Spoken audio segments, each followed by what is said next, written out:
So, how much should it cost to turn your property and get it rent ready? Well, let's talk about it.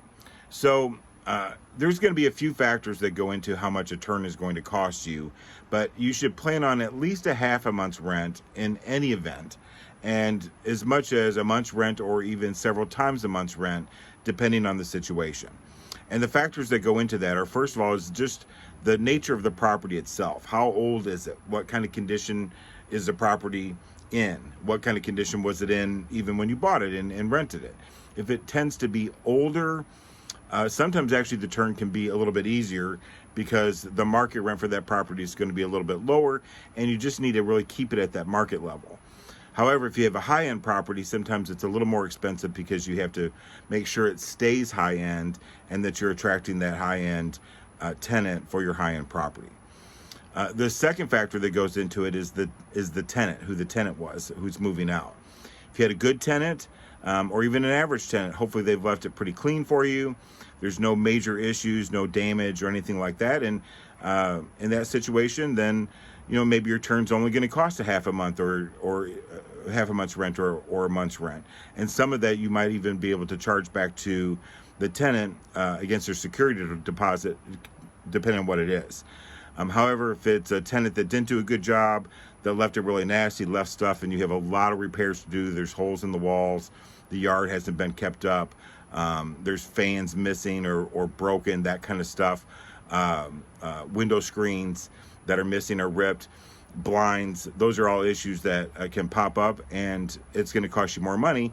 Of course, that's why you get a security deposit. Hopefully you've taken at least 1 month's rent in security, and you'll be able to charge a lot of those expenses back to the outgoing tenant.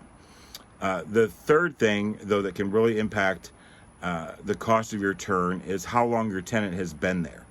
If you've had a tenant in the property for a good amount of time, like 3 or 4 or 5 years, then when there's a turn, it's going to cost you very likely more than a month's rent because it's time to really update the property.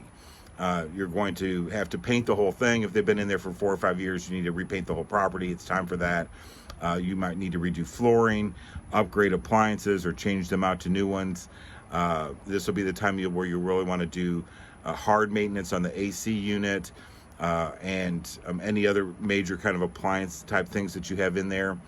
And really take a look at the property and get it to a place where it's a market rent ready now. That's going to be very different than it was 3 or 4 or 5 years ago, and that's going to cost you more money. And all of that you won't be able to charge back to the tenant as a security deposit charge, but it's a good time to do it.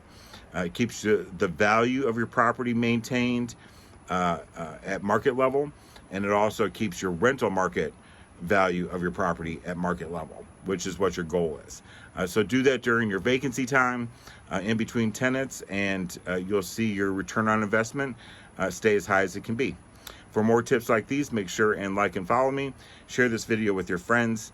I'm interested in your comments about what you think the most expensive things are in making a turn.